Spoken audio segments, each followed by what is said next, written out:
Hello students, welcome back to Magnet Brains Hindi. Lali Verma Verma हर बार की तरह इस बार भी मेरे प्यारे प्यारे विद्यार्थियों का हार्दिक स्वागत करती हूँ, वंदन करती हूँ, अभिनंदन करती हूँ और साथ ही आशा भी करती हूँ कि आप अपने आप के स्वास्थ्य का बहुत अच्छे से ध्यान रख रहे होंगे, क्योंकि ये कभी नहीं भूलना है कि स्वस्थ शरीर में ही स्वस्थ मस्तिष्क का वास होता है और हम रहेंगे फिट तभी तो होंगे हिट। अपने आप को हिट करने के लिए स्वास्थ्य का विशेष रूप से ध्यान रखिए। स्वास्थ्य के ध्यान के अंतर्गत आपको पता है, फिर भी मैं बता दूं कि समय पर सोना, समय पर जागना, बैलेंस डाइट या संतुलित आहार लेना, साथ ही साथ अपनी दिनचर्या का बहुत अच्छे से पालन करना, उठना, जागना, सोना, खेलना, कूदना, मनोरंजन सब कुछ आवश्यक है। हमारा शरीर दिन रात काम करता है ना। दिन रात क्यों कहा? क्योंकि मस्तिष्क तो कभी सोता नहीं है ना। वो ये नहीं कहता कि बस अब मैं सांसें बंद कर रहा हूं, सुबह उठूंगा, नहीं होता ना ऐसा। सर्कुलेशन, ब्लड सर्कुलेशन 2400 घंटे चलता रहता है। माइंड सोते हुए भी सपने देखने लगता है, इसलिए इसका हमें विशेष रूप से ध्यान रखना चाहिए और रखना ही चाहिए। तब जाकर हम बहुत अच्छे से ऊर्जावान रह पाते हैं और जितने अच्छे से हम अपने स्वास्थ्य का ध्यान रखेंगे उतने अच्छे से ही हम अपने कार्यों को भी पूरा कर पाते हैं। क्योंकि जितना प्रफुल्लित होकर हम किसी भी कार्य को करते हैं तो वो कार्य हमें इंटरेस्टेड लगता है और इंटरेस्टेड होने के साथ साथ उस कार्य को समाप्त करने तक हमारे मन में एक प्रफुल्लता या प्रसन्नता बनी रहती है और वो कार्य बहुत अच्छे से हो जाता है।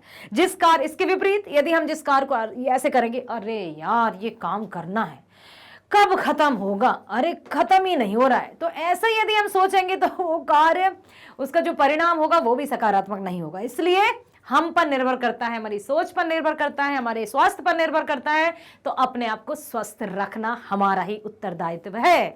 मैग्नेट ब्रेन्स में फिर से एक बार स्वागत करती हूं आपका, जो देता है आपको कक्षा 7वीं से 12वीं तक की ऑनलाइन स्कूल एजुकेशन के साथ साथ सभी प्रकार की प्रतियोगी परीक्षाओं के videos 100% free. Yes, free means free. किसी भी तरह के पेड सब्सक्रिप्शन की हम बात नहीं करते हैं। बस आप तो समय रहते सभी वीडियोस देखिए, वीडियोस को लाइक कीजिएगा, लाइक करना ही होगा आपको। आप सोच रहे होंगे ऐसा क्यों? क्योंकि पसंद आएंगे, समझ में आएंगे तो लाइक आप करना है आपको, ठीक है। साथ ही साथ सब्सक्राइब भी कीजिएगा ताकि सभी वीडियोस के नोटिफिकेशंस प्राप्त हो सके। अधिक से अधिक शेयर करो ताकि सभी students free best online education का लाभ ले सकें। ओके, आ जाइए, फिर से स्वागत करते हैं। कौन सा पाठ करने वाले हैं हम? आपकी पाठ्यपुस्तक क्लास 10th की पाठ्यपुस्तक गोधूलिका पाठ 6। नाम है पाठ का बहादुर। अब बहादुर है तो क्या किसी ये सैनिक की कहानी है या किसी वीर योद्धा की कहानी है?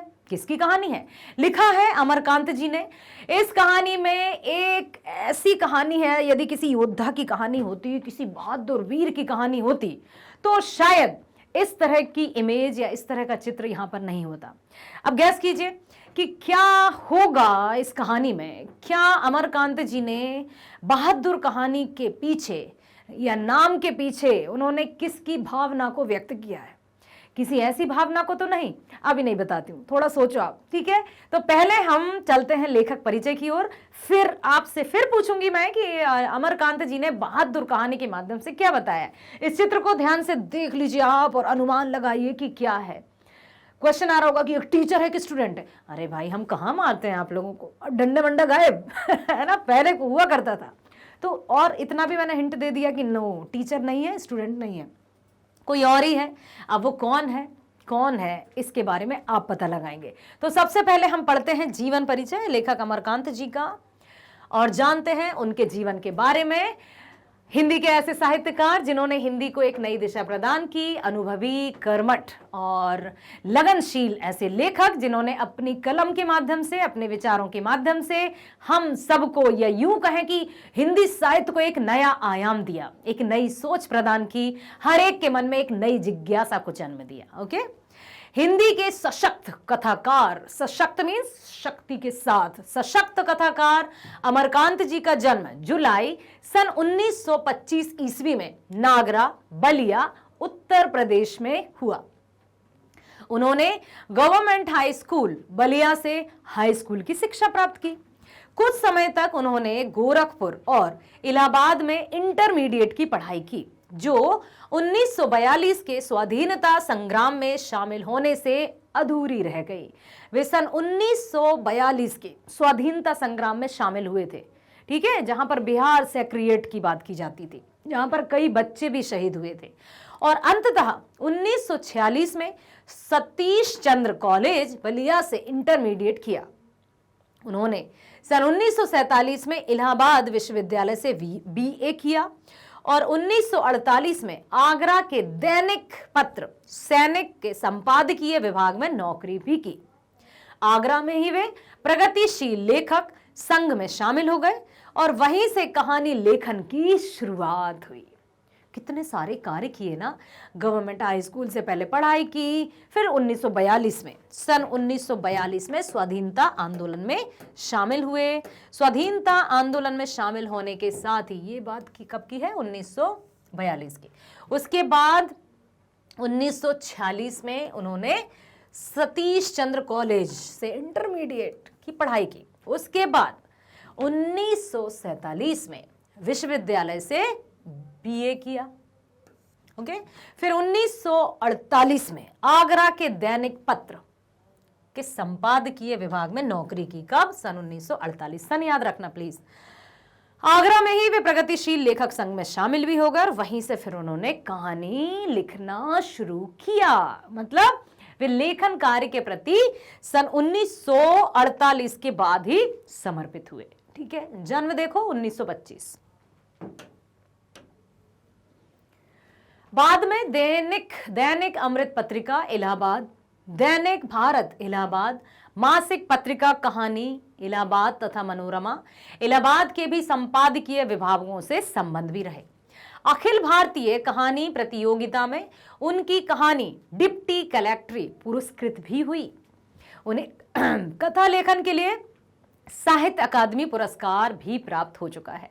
आजादी के बाद के हिंदी कथा साहित्य के महत्वपूर्ण कथाकार अमरकांत की कहानियों में किस तरह की कहानियां लिखते थे? अब ध्यान से सुनना, क्योंकि इसके बाद फिर मैं प्रश्न करूंगी। किस तरह की कहानियां लिखते थे वे? उनकी कहानियों में मध्यम वर्ग, मिडिल क्लास जिसको कहते हैं, ओके, विशेषकर निम्न मध्यम वर्ग मींस लोअर मिडिल क्लास के जीवन अनुभवों और जिजीविषा में जीने की इच्छा का बेहद प्रभावशाली और अंतरंग चित्रण मिलता है। अब सोचो नहीं, मतलब सुनो कि उनकी जो रचनाएं होती थी अधिकतर मध्यम वर्गीय समाज से रिलेटेड होती थी, या फिर यूं कहें कि निम्न मध्यम वर्गीय समाज से रिलेटेड थी। साथ ही साथ उनके जीवन के अनुभव, मतलब जो निम्न या लोअर मिडिल क्लास रहती है या बिल्कुल निम्न वर्ग के लोग रहते हैं, उनकी जो जीवन अनुभव है और जिजीविषा, जीने की इच्छा का बेहद प्रभावशाली और अंतरंग चित्रण मिलता है। अक्सर सपाट नजर आने वाले कथनों में भी वे अपने जीवंत मानवीय संस्पर्श के कारण अनोखी आभा पैदा कर देते हैं। सपाट शब्द का अर्थ है कि साधारण से शब्दों का प्रयोग करते हुए भी वे असाधारण सी बात कह जाते हैं। सिंपल लैंग्वेज के साथ साथ वो एक विशेष बात कह जाते हैं। अमरकांत जी के व्यक्तित्व की तरह उनकी भाषा में भी एक खास किस्म का फक्कड़पन है। ठीक है, लोक जीवन के मुहावरों और देशज शब्दों के प्रयोग से उनकी भाषा में एक ऐसी चमक पैदा हो जाती है जो पाठकों को निजी लोक में ले जाती है। निजी लोक मतलब ब्रह्मलोक कौन सा? पाताल लोक। निजी लोक मीन्स हम भी अपने आप को उस कहानी से जुड़ा हुआ मानने लगते हैं। जब भी उनकी रचनाओं को हम सुनते हैं, पढ़ते हैं, अभी आप देखना, ऐसा लगेगा कि वो सजीव होती है, हम भी उसी में हैं, एक कैरेक्टर है। और उनकी शब्दावली इतनी अच्छी है कि वो सामान्य शब्दों का प्रयोग करते हैं और सामान्य शब्दों के प्रयोग से ही वो हमारे मन तक, दिल तक पहुंचती है सीधी। अमरकांत के कई कहानी संग्रह और उपन्यास हैं, जैसे जिंदगी और जोक, देश के लोग, मौत का नगर भी मौत का, मित्र मिलन, कुहासा आदि उनके कहानी संग्रह हैं। और सूखा पत्ता, आकाश पक्षी, काले उजले दिन, सुख जीवी, बीच की दीवार, ग्राम सेविका आदि उपन्यास हैं। उन्होंने वानर सेना नामक एक बाल उपन्यास भी लिखा था। वानर सेना, ठीक है। तो ये उनकी रचनाएं हैं, बहुत अच्छे से याद रखिएगा क्योंकि रचनाएं अक्सर पूछी जाती हैं।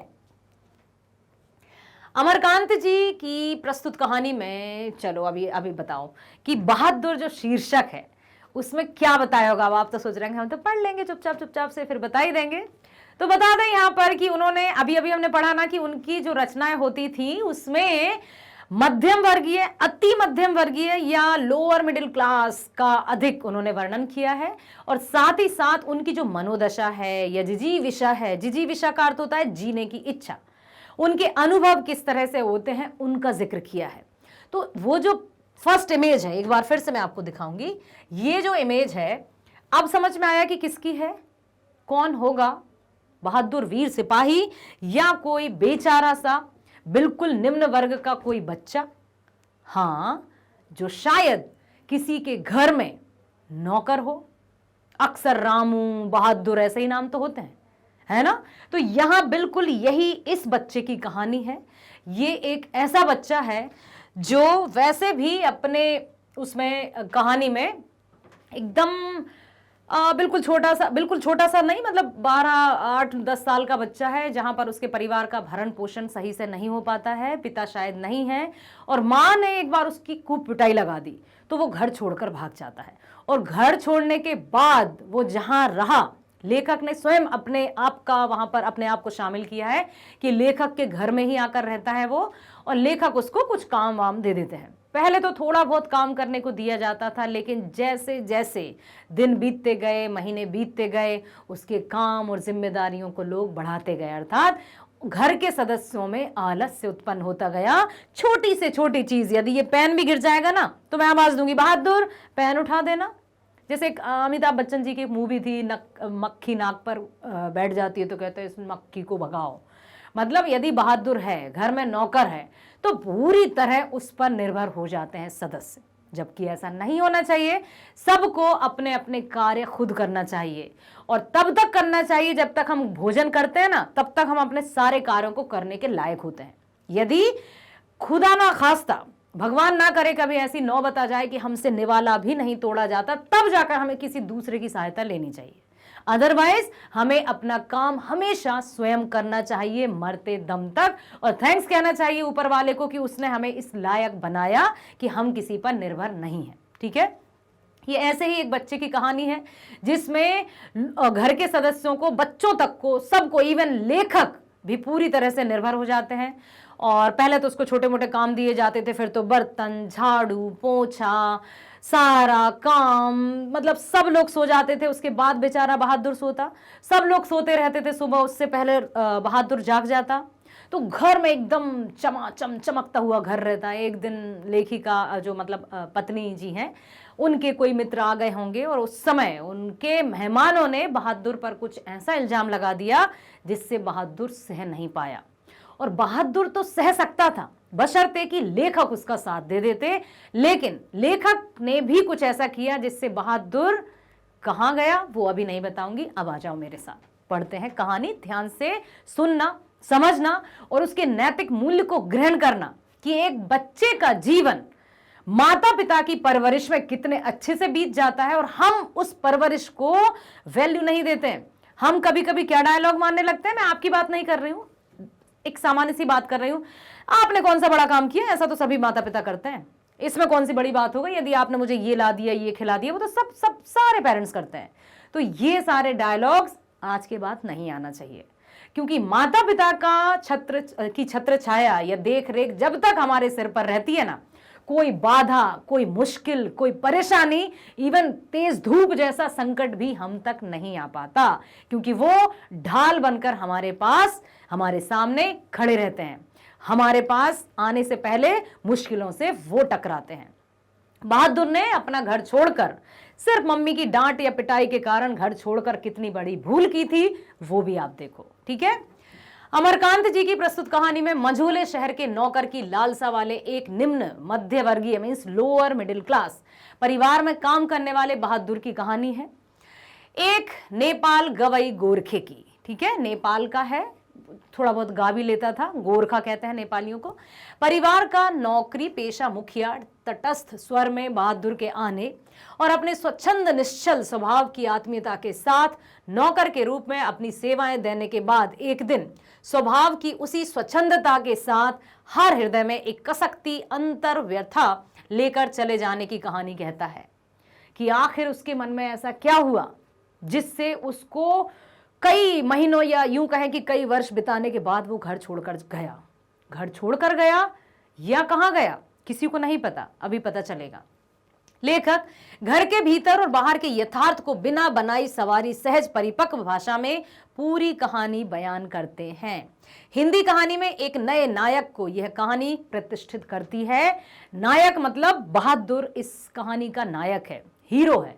वो क्यों? क्योंकि पूरी की पूरी जो कहानी है बहादुर पर ही निर्भर करती है, बहादुर पर ही पूरी कहानी डिपेंडेंट है। ठीक है, अब बहादुर का जीवन कैसा रहा? बहादुर नाम बहादुर है, माता पिता ने उसका नाम बहादुर रखा, लेकिन कब तक किसी का नाम सार्थक हो सकता है जबकि परिवेश वैसा मिले, है ना, माहौल वैसा मिले। तो यहां पर आप देख सकते हैं कि किस कदर से एक बेचारे छोटे से बच्चे को का कान खींचा जा रहा है, या यूं कहें कि जब माता पिता का साथ हमारे पास नहीं रहता या हम माता पिता के साथ नहीं रहते तो दुनिया में कहीं हम सम्मानीय नहीं हो पाते। ये आप आज ही लिख कर रख लो, मीन्स अपने मस्तिष्क में 100% जीवन भर के लिए बसा कर रख लो कि माता पिता हैं तो हमारा अस्तित्व है। ठीक है, उन्होंने जन्म दिया है, मजाल है उनके रहते कोई हम तक कुछ पहुंच सके या हमसे कोई कुछ कह सके। ढाल बनकर खड़े हो जाते, बाद में भले ही हमें डांट दे कि गलती तुम्हारी थी, लेकिन पहले वो उन सामने वाले व्यक्तियों से जरूर 2-4 बातें कर लेते हैं कि आपके बच्चे ने भी ये किया या आपकी भी गलती थी। उनके समक्ष हमें कुछ नहीं कहते या कभी कह भी देते हैं और बाद में फिर हमें डांट पुचकार के समझा भी देते हैं। तो एक ऐसे छोटे बच्चे की कहानी है ये बहादुर, जिसने अपना जीवन मतलब कई वर्ष यहां पर दिए इनके घर में, लेकिन फिर भी उनका जो रिस्पॉन्स रहा वो किस कदर रहा। मेहमानों के आने से या मेहमानों की बातों में आकर उस ईमानदार लड़के पर क्या कोई ऐसा इल्जाम लगा दिया जिसे वो सहन नहीं कर पाया? यदि घर में जो मालकिन थी या जो बच्चे थे उनके द्वारा इल्जाम लगाया वो शायद सह लेता, लेकिन घर के मालिक जो कि स्वयं उसको लेकर आए थे या उनके द्वारा ही इसको काम दिया गया था, जब उन्होंने भी उस पर वही इल्जाम लगाया तो शायद वो अपने दिल को नहीं संभाल पाया और कहाँ गया। देखते हैं यही। ठीक है, एक कोई मूवी थी, राजेश खन्ना जी थे उसमें अभिनेता और गोविंदा जी, उसमें भी था कि नौकर कह दिया था, मतलब बहुत अच्छे से उनका संबंध बताया था एक बेटे की तरह कि घर के बेटे राजेश खन्ना जी, अभिनेता राजेश खन्ना जी, कि उनके भाई और बेटे सब छोड़ छाड़ कर चले जाते हैं। उनका जो घर में काम करने वाला, मैं तो नौकर भी नहीं कहूँगी उसको, एक सदस्य होता है जो हमारे साथ रहता है। ठीक है, तो वो उनको उस समय साथ देता है जिस समय उनका अपना खून भी चला जाता है। बागवान मूवी आपको याद होगी, है ना, देखी होगी आपने, अमिताभ बच्चन जी की है। उसमें किस तरह से उनके बहू बेटे एक दूसरे को बांट देते हैं कि 6 महीने तुम रखो माता पिता को, 6 महीने मैं रखूं। मतलब क्या है ये, जो माता पिता हम मतलब हमारा जो अस्तित्व है जो उनके कारण है, उन माता पिता को हम बांटने की काम करते हैं या अपना परिवार बसाने के लिए या अपनी गृहस्थी बसाने के लिए हम कहते हैं अब आपकी कोई आवश्यकता नहीं है। और वहीं पर यदि मदर्स डे हो, फादर्स डे हो, तो बहुत अच्छी अच्छी फोटोज पोस्ट करने लगते हैं कि आई लव मम्मी और ये सारी बातें हो जाती हैं। यदि ऐसा ही है तो वृद्धाश्रम क्यों खुले हैं भाई? तो अपनी जिम्मेदारियों को निभाना है बहुत अच्छे से, घर की जिम्मेदारी के साथ साथ अपनी उत्तरदायित्व को निभाना है। कभी भी अपने माता पिता को दुखी नहीं करना है। ठीक है, उनको देना ही है तो बस खुशी देना और परिवार में मिलजुल कर रहना बहुत अच्छी बात होती है। मैं अपनी बात बताऊं ना, आप सोच रहे होंगे कितनी बड़ी बड़ी बातें करती है मैडम। मैं ज्वाइंट फैमिली में रहती हूँ, घर की बड़ी बहू हूँ। ठीक है, और 22 साल हो गए हैं शादी को। अब आप सोच रहे होंगे बाप रे, हाँ, after 12th I got married. गांव का माहौल था, आराम से रहते हैं और आज ज्वाइंट फैमिली में रहने के कारण ही शायद आपके समक्ष उपस्थित हो पाई हूं। तो ये बहुत अच्छी बात है कि हमें सब उनका आशीर्वाद प्राप्त है और अपने जो कर्म है उनको हम नित्य प्रतिदिन कर पा रहे हैं। न्यूक्लियर फैमिली या सिंगल फैमिली में जब भी कोई घर से जाता है कहीं तो बच्चों को अकेला छोड़ के चला जाता है, या फिर ताला डाला है या नहीं, लॉक किया है या नहीं, घर में ये रखा है वो रखा है, मतलब कितनी सारी बातें हैं। वहीं ज्वाइंट फैमिली बहुत अच्छी रहती है, घर में संस्कार आते हैं, परवरिश आती है, तो बहुत सारी बातें हैं, इनको आप ध्यान रखना। ओके, चलो चलते हैं। सहसा में काफी गंभीर हो गया, जैसा कि उस व्यक्ति को हो जाना चाहिए जिस पर एक भारी दायित्व आ गया हो। वह सामने खड़ा था और आंखों को बुरी तरह से मल रहा था। 12-13 वर्ष की उम्र का ठिगना, चकरू शरीर, गोरा रंग और चपटा मुंह, वह सफेद नेकर, नेकर मीन्स आप समझते हो ना, हाफ पैंट जिसको कहते हैं, आधी बाह की सफेद कमीज और भूरे रंग का पुराना जूते पहने हुए था। उसके गले स्काउटों की तरह एक रुमाल भी बंधा हुआ था, जैसे स्काउट गाइड की यूनिफॉर्म रहती है। उसको घेर कर परिवार के अन्य लोग खड़े थे। निर्मला चमकती दृष्टि से कभी लड़के को देखती और कभी मुझको और अपने भाई को। मतलब निर्मला कौन? लेखक की पत्नी जी, घर की मालकिन। ओके, निश्चय ही वह पंच बराबर हो गई होंगी, मतलब कि आहा, अब अच्छा रहा कि ये आ गया, अब तो ये यहीं काम करेगा। ठीक है। निर्मला को अपने भाइयों के पास नौकर को देखकर नौकर रखने की इच्छा तो बहुत पहले से ही प्रबल हो चुकी थी। ओके, उसका भाई एक नौकर लाकर बहन के यहाँ रख देता है। पहले उसके बारे में पूरी कहानी असाधारण विस्तार से बताता है। दिल बहादुर नाम का यह नेपाली गवैया गोरखा है। उसका पिता युद्ध में मारा गया, मतलब उसके जो पिता थे वो युद्ध में मारे गए थे। माताजी घर चलाती थी। एक दिन माताजी ने शरारत करने पर दिल बहादुर को बहुत मार मारी। वह वहां से भाग गया और लेखक महोदय के यहां नौकरी करने के लिए आ गया। अब देखिए, मम्मी की डांट या मम्मी की मार का परिणाम, उसने घर छोड़ दिया और वो लेखक के यहां पर आ गया। वह मेहनती और भोला भाला लड़का था। उसके आने पर घर के सभी लोगों ने बहुत उसका स्वागत किया, बहुत खुश हुए कि बहुत अच्छा लड़का आया, क्योंकि बहुत समझदार था, 12-13 वर्ष का था मात्र। निर्मला प्रेम से बहादुर कहने लगी। घर के कामों में वह सहयोग देने लगा। वह घर की सफाई करता, कमरों में पोंछा लगाता, अंगीठी जलाता। अंगीठी जानते हो, पहले गैस चूल्हे नहीं चलते थे, चूल्हे लकड़ी से या कंडों से खाना बनाया जाता था।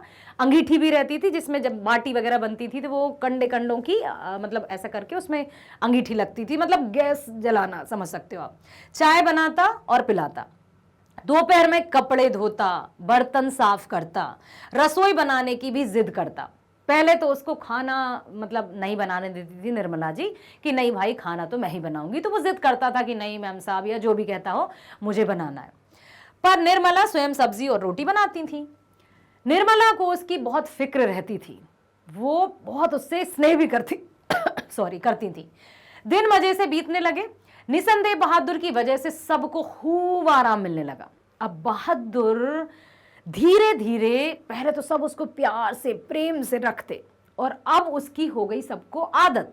धीरे धीरे बहादुर के कार्यों ने बहादुर ने क्यों कहें, या धीरे धीरे सभी लोग बहादुर पर निर्भर होते गए और अपने आप के मन और मस्तिष्क में आलस्य का घर बनाते गए। सभी लोग छोटी से छोटी बात के लिए बहादुर पर निर्भर होने लगे, उस पर डिपेंडेंट रहने लगे। घर खूब साफ सुथरा एकदम चमचमाता हुआ रहने लगा, कपड़े चमाचम सफेद। निर्मला की तबीयत भी काफी सुधर गई, क्योंकि अब आधे से ज्यादा, या यूं कहें कि सिर्फ रसोई के काम के अलावा सारा काम बहादुर करता। अब कोई एक खैर भी ना टस सकता था कि अब कभी भी लेखक से निर्मला जी ये ना कहती कि अरे मुझे ये हो रहा है या वो हो रहा है। ओके, किसी को मामूली से मामूली काम भी करना होता तो बहादुर को आवाज दे देता, जैसे बहादुर एक गिलास पानी लाओ, बहादुर पेंसिल नीचे गिरी है, उठाना जरा। इसी तरह की फरमाइश है। बहादुर घर में फिरकी की तरह नाचता रहा। फिरकी मतलब चक्री रहती है ना, बिल्कुल जो रुकती ही नहीं है, बस यहां से वहां, वहां से यहां, ऐसा लगता जैसे कि वो बेचारा चैन की सांस भी नहीं ले पा रहा है। लेकिन उसको स्नेह मिला, लाड़ दुलार मिला, अपनापन मिला और ऐसा लगा कि वो घर का ही सदस्य है, तो वो सबकी बातों को सुनता भी और सबका कार्य करता। कहीं ना कहीं उसको ये ज्ञान था, ये भान था कि मैं इनका बच्चा नहीं हूं, ये लोग मुझे खाना पीना खिला रहे हैं, ये काफी है मेरे लिए। ठीक है। सभी रात में पहले ही सो जाते और सवेरे 8 बजे के पहले ना उठते। इससे पहले बहादुर उन सबके बाद में सोता था और उनके सबके उठने से पहले जाग भी जाता था, बहुत सारे कार्य भी कर देता था। ये सारी दिनचर्या उसने अपनी बना ली। किशोर अपना सारा काम बहादुर से करवाता। किशोर मालिक का बेटा, ठीक है, बच्चा। जूते में पॉलिश, साइकिल की सफाई, कपड़ों की धुलाई और स्त्री प्रेस, ठीक है। इतनी सारी फरमाइशों में कोई गड़बड़ी हो गई तो बुरी बुरी गाली देना, मारपीट, चिल्लाना, चीखना आदि चालू हो जाता। इतना सारा काम कर रहे हैं, यदि कोई जरा सी गड़बड़ी दिख गई तो फिर उसको कोई भी नहीं छोड़ता। अब उसको बुरी तरह से डांटा जाने लगा, कान खींचे जाने लगे, बुरा भला कहा जाने लगा, क्योंकि कई दिन हो गए है ना। और कहते हैं ना कि जहां पर समय अधिक बीत जाए किसी का और माता पिता साथ नहीं हो, तो फिर उस बच्चे की स्थिति बिल्कुल बहादुर की तरह हो जाती है। अब क्या हुआ कि धीरे धीरे जो निर्मला, जो मकान मतलब जो मालकिन थी, वो भी अब बहादुर को मारने लगी। मतलब धीरे धीरे निर्मला का हाथ भी खुल गया। अब बहादुर को मारने वाले दो लोग हो गए। कभी कभी एक गलती पर दोनों लोग मारते, निर्मला और किशोर। लेकिन लेखक उससे प्रेम करते थे, स्नेह करते थे, लाड़ दुलार करते थे, उसको कभी नहीं मारा क्योंकि वे ही उसको लेकर आए थे। एक दिन, अब देखिए क्या हुआ उस घटना के बाद बहादुर की क्या स्थिति हुई वो सुनो ध्यान से। एक दिन रविवार को निर्मला के रिश्तेदार आ गए उससे मिलने के लिए। घर में बड़ी चहल पहल मच गई। क्या हुआ, नाश्ता पानी के बाद बातों की जलेबी छनने लगी। मतलब बातें इतनी, जहां पर मेहमान आ जाएं और खास तौर से अब मैं कहूंगी कि महिलाएं हो तो कहेंगे आप भी तो एक महिला ही हो, लेकिन हाँ, चाहे वो मेल्स हो या फीमेल्स हो, जहां पर सब इकट्ठे हो जाते हैं तो बातें कब शुरू, कब कितनी कहां चली जाती है किसी को पता नहीं चलता। तो वो हो गया। अचानक क्या हुआ, रिश्तेदार की पत्नी ने चोरी का इल्जाम नौकर पर लगा दिया। उसकी कोई वस्तु खो गई होगी या पर्स से कोई पैसे, या हो सकता है घर से उतने ही पैसे लेकर आई हो, तो वो चोरी का इल्जाम क्या कह दिया, ये तुम्हारे घर में जो बहादुर है ना, इसने मेरी वस्तु ली है या इसने मेरे पैसे लिए हैं। अब वो तो मेहमान थे, ठीक है। सब लोगों ने बारी बारी से पूछा, सब ने कहा कि क्यों तुमने लिए, मना कर रहा था बहादुर। सब ने पूछा नहीं नहीं तुम ही ने लिए, डांट कर पुचकार कर हर तरीके से बहादुर से पूछा गया कि क्या तुमने लिए, लेकिन बहादुर नहीं नहीं नहीं नहीं कहता रहा, क्योंकि वो ऐसा लड़का नहीं था, वो तो बहुत ईमानदार बच्चा था। पहले लेखक महोदय ने बहादुर को मारा, पहली बार लेखक साहब ने या लेखक महोदय जी ने बहादुर को मारा। बस अब क्या हुआ वो देखो। फिर बाद में निर्मला ने भी बहादुर को मारा। एक ने मार दिया, दूसरा नहीं मारता ना, लेकिन नहीं, अपना अपना रौब झाड़ना है, क्योंकि वो बच्चा तो बेचारा अनाथ ही कहेंगे। इस घटना के बाद बहादुर काफी डांट मार खाने लगा। उसके बाद भी वो रहा, लेकिन अब तो लोग, मतलब जो भी घर के सदस्य थे, उसको बात बात पर डांटने लगे और बात बात पर वही बात याद दिलाते होंगे कि तुम तो चोरी कर लेते हो या सामान गायब हो जाता है, ये वो फलाना ढिमका, बहुत सारी बातें करने लगे और डांट के साथ साथ मारने भी लगे। वह उदास रहने लगा और काम में लापरवाही भी करने लगा। एक दिन मतलब लेखक कहते हैं कि एक दिन जब मैं दफ्तर से लेट आया, ऑफिस से जब लेट आया, तो क्या देखा, निर्मला आंगन में चुपचाप सिर पर हाथ रखकर बैठी हैं, बिल्कुल मायूस, उदास, ऐसे, ठीक है। अन्य लड़कों का पता नहीं था, जो भी उनके घर में थे उनके बच्चे, केवल लड़की अपनी मां के पास खड़ी थी। अंगीठी भी नहीं जली थी अब तक, मतलब गैस वैस, घर का रसोई का काम कुछ नहीं हुआ था। आंगन भी गंदा पड़ा था, बर्तन बिना धुले हुए रखे थे। सारा घर जो है ऐसा लग रहा था जैसे काटने को दौड़ रहा है।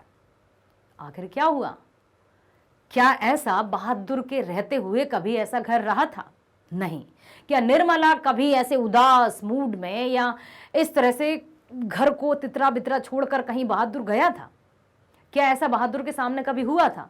नहीं हुआ था। फिर क्या हुआ, वही तो देखना है।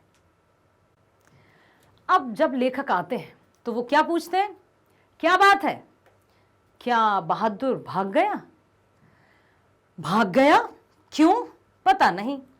निर्मला आंखों पर आंचल रखकर रोने लगी। अब वो बहादुर के लिए रो रही हैं या काम ना होने के लिए रो रही हैं, ये कैसे अनुमान लगाया जाए? यदि बहादुर से वाकई में दिली लगाव था, स्नेह था, तो उस पर इल्जाम क्यों लगाया? यदि मान लीजिए जो भी गेस्ट आए थे या मेहमान आए थे और उन्होंने कहा क्योंकि वो उसको नहीं जानते थे, लेकिन आप तो जानते थे ना, वो तो आपके कई महीनों से आपके घर में था ना, उसकी हरकतों से, उसकी आदतों से आप वाकिफ थे। लेकिन मेहमानों की खुशी या मेहमानों के लिए आपने उस भोले भाले, उस ईमानदार बच्चे पर इल्जाम लगा दिया। अब वो आंसू हैं काम खुद करने के लिए, मतलब अब काम उनको ही करना होगा, उसके लिए दुखी हो रहे हैं, या बहादुर चला गया उसके लिए दुखी हो रहे हैं? ये भी एक प्रश्न है। निर्मला आंखों पर आंचल रखकर रोने लगी। मुझे क्रोध आया, मैं चिल्लाना चाहता था पर भीतर ही भीतर कलेजा जैसे बैठ रहा हो। क्यों?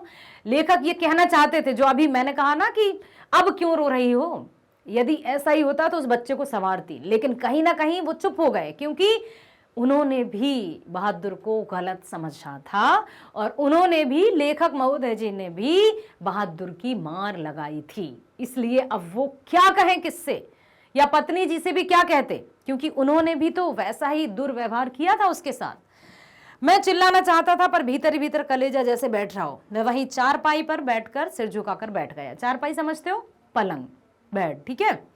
ये देशज शब्द होता है। मुझे एक अजीब सी लघुता का अनुभव हो रहा था। यदि मैं ना मारता तो शायद वह नहीं जाता, क्योंकि लेखक के द्वारा मारा जाना या पिटाई लगाना बहादुर सह नहीं पाया, क्योंकि वो लेखक को ही अपना सब कुछ मानता था। इसी कारण वो वहां से चला गया। अब वो वहां पर से चला गया तो कहाँ गया? क्या अब उसकी माँ होगी? बहुत सारे प्रश्न आते हैं मस्तिष्क में, तो इन प्रश्नों को भी हम देखेंगे, ठीक है। इस कहानी से आप हमेशा याद रखिएगा कि अपनों का जो मान सम्मान और मूल्य है हमेशा बना के रखना, क्योंकि अपने तो अपने होते हैं। ओके, इसी तरह से हर एक पाठ, हर एक कहानी को रचनात्मक और भावनात्मक तरीके से आपके समक्ष में प्रस्तुत करती रहूंगी मैग्नेट ब्रेन्स पर, जो कि है भारत का नंबर 1 प्लेटफॉर्म, जो कक्षा 7वीं से 12वीं तक की ऑनलाइन स्कूल एजुकेशन के साथ साथ सभी प्रकार की प्रतियोगी परीक्षाओं के वीडियोस भी आप सभी होनहार, कर्मठ, लगनशील और मेहनती स्टूडेंट्स के लिए प्रोवाइड करता है। हर एक वीडियो को ध्यान से देखना और लाइक जरूर करना। क्यों? बताती हूँ, क्योंकि जब आप वीडियो देखोगे ना तो आपको समझ में आएगा, और जब समझ में आएगा तो पसंद भी आएगा। तो लाइक करिएगा, सब्सक्राइब करना ताकि सभी के नोटिफिकेशंस आपको प्राप्त हो, और शेयर जरूर जरूर जरूर करना। आपकी कॉन्टैक्ट लिस्ट बहुत बड़ी है, आई नो कि आप बहुत, आपके फ्रेंड्स हैं, आपके परिचित हैं, आपके फैमिली मेंबर्स हैं, आपके रिलेटिव्स हैं, तो सबको शेयर करो ताकि वे सभी भी ऑनलाइन बेस्ट एजुकेशन का लाभ ले सकें, वो भी 100% फ्री। मिलते हैं नेक्स्ट वीडियो में इसी पार्ट के बिहार बोर्ड सॉल्यूशंस के साथ। स्वस्थ रहिए, खुश रहिए, bye bye, thank you so much.